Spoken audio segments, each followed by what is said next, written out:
Joining us now, Congressman Scott Rigell. Congressman, great to have you. John, great to be with you this morning, and what a show you've had, and that you're having this morning. I kind of feel like I'm opening for a big act here with Donald Trump following me. So thanks for having me on. I've looked forward to this. No, you're actually the cleanup hitter, Scott. Hey, listen, let me first say that I really appreciate Curtis's leadership and Pete's leadership as well. And, I meant to get around to doing just what you'd said on there about investing in our party. I hadn't done that. And your message, I've heard it a couple of times this morning.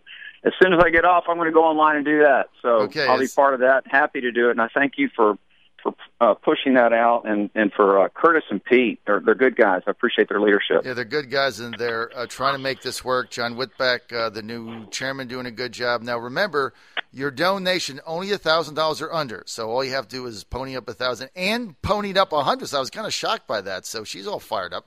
So there you go. Right there. That tells the story right there. When you can get the Fräulein to give you $100, that's pretty good, Scott. I'll tell you that. Well, John, we need a unified party. Look, we're like any family. We've got some family issues, and it's not easy, to keep us all heading in the same direction. But if you read the Republican Creed of Virginia, it is a sound document, and it is worthy of the pursuit. It's a noble pursuit.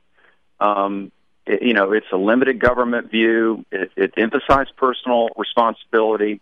These things resonate deeply, not only with me, but I think when with a clear majority, when we get their attention and we walk them through the differences between the two parties.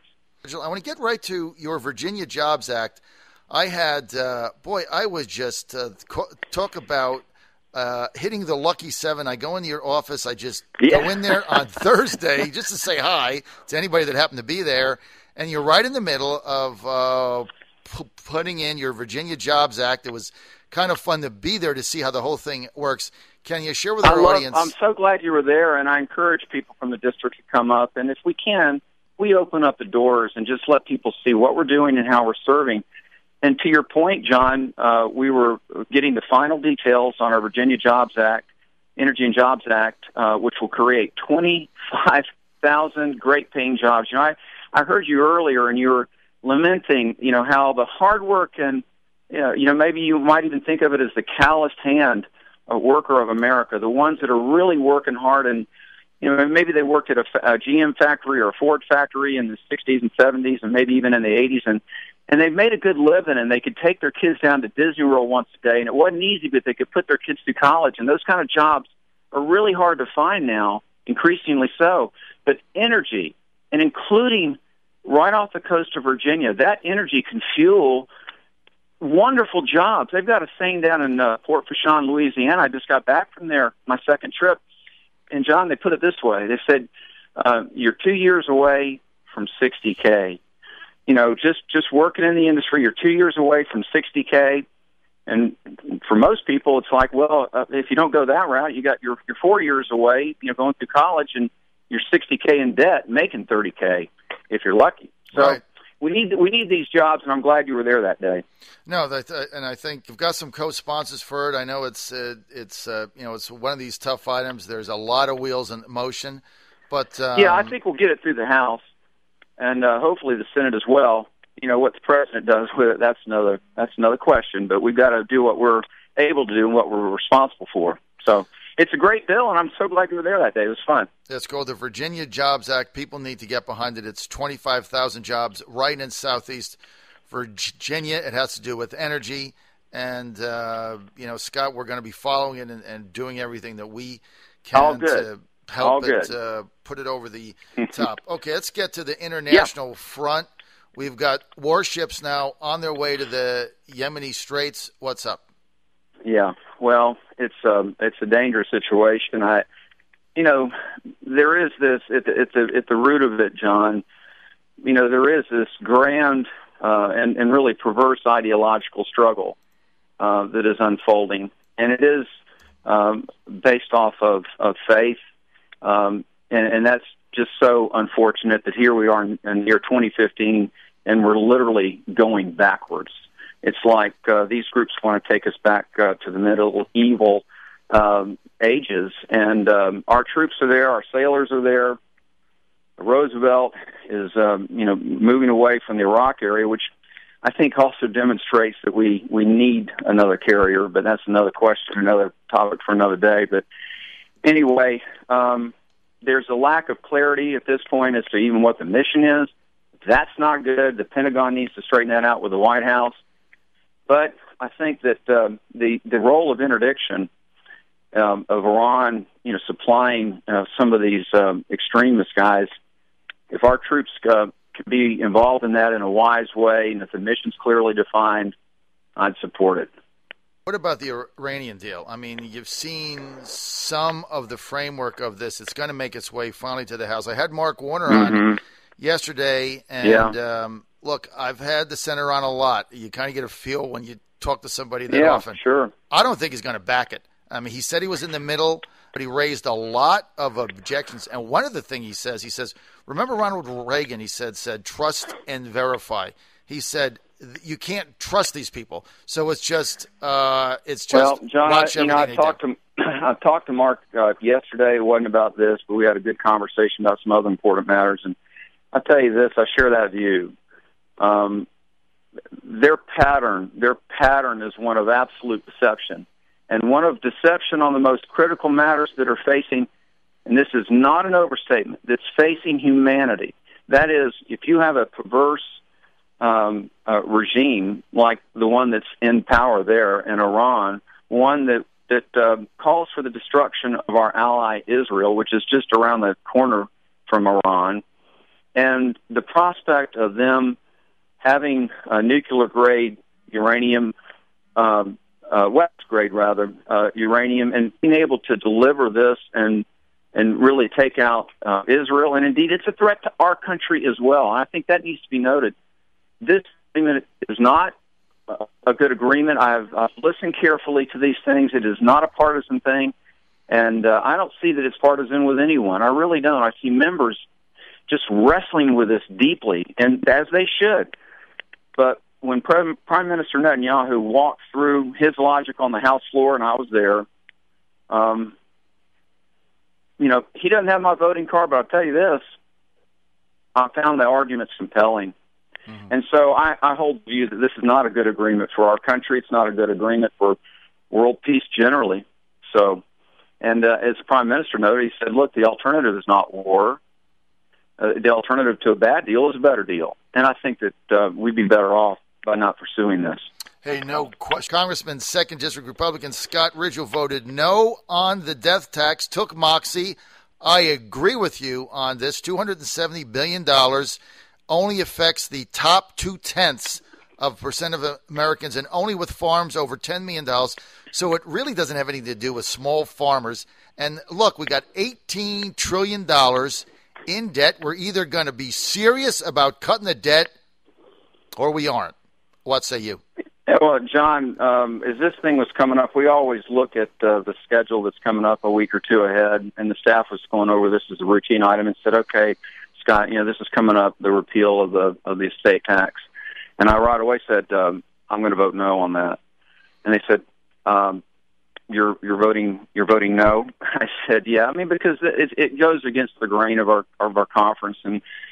And I said, yeah, and I walked them through, and they're really terrific. It's a wonderful team. I'm so proud of them and grateful that they serve with me. And I think they immediately said, Kim, Kaylin, get in here. That's our communications people, because we knew it would be, I think I was one of only 3 Republicans who voted against it. But look, John, they sent a businessman. The Virginia 2nd Congressional District sent a businessman up there. And here we are, $18 trillion in debt, and there was no offset to this. We didn't do anything with expenses. It wasn't like reallocating it or, doing away some other deductions or something. I have to vote and think through it as if this legislation would have passed not only the House but the Senate, and then the President would have signed it into law. That's how I go about my decisions and how I decide how I'm going to vote. I can't think, well, I know the President's not going to sign it, so I don't have to feel guilty, about adding $260 billion to the debt. No, I have to think, well, what if it became law? Would I want this to become law right now? And the answer is no. The answer is not no. That's not hurting our economy. I mean, it's just not. If it is, that it's undetectable what it would be doing to our economy. And I don't agree. I respect my friends who voted differently. I really do. My best friend Reed Ribble up here, hardworking businessman, sat right beside me and watched me vote no. And like we do at times, we just bantered back and forth and friendly, but spirited. But I felt very strongly about it. And look, I'm not a high tax guy. We got to get our expenses in line, but we've got to have enough revenue to do right by the next generation of Americans. And right now we're not doing that. It did nothing to create jobs. It did nothing to add anything to the economy. And look, I don't like the death tax. I think it's unfair. It's a triple tax. It taxes people that have worked hard. So I'm opposed to the tax philosophically. But you got to deal in the reality that you're in. You got $270 billion. I mean, you got $18 trillion in debt. You can't get on the air every day or be in Congress every day, rail against the debt, and then add almost $300 billion without offsetting it. Well, John, I didn't know we were aligned on this, but we are, obviously. And look, philosophically, I don't like it. I mean, it is double taxation. It was a kind of if we were in some type of economics class or political theory class at a university, yeah. But where we are, the reality of it, if it had become law, I couldn't have walked off the floor and felt good about that. You absolutely did. You absolutely did the right thing. And look, there's conservatives out there. It's like I say, it's like Pavlov's dog. You say tax cut, they're behind it, or you say free trade, and they froth at the mouth. Speaking of free trade, you know where I stand on this Trans-Pacific Partnership Act. I think this thing is a disaster. I was against NAFTA. I'm against this. What say you? Well, we hadn't had one since July of 2007. And this President Obama, is going to be in for about, another 20 months or so? Right. I can't see giving him any more authority. I mean, if you look at what he's done with the authority that he's been given, and then you look at the authority that he doesn't have lawfully but has taken. And so, John, where I'm going with this, I think you can probably already tell. I'm not opposed to the trade agreements in general. And in fact, the Trade Promotion Authority, I think in general, is a good thing.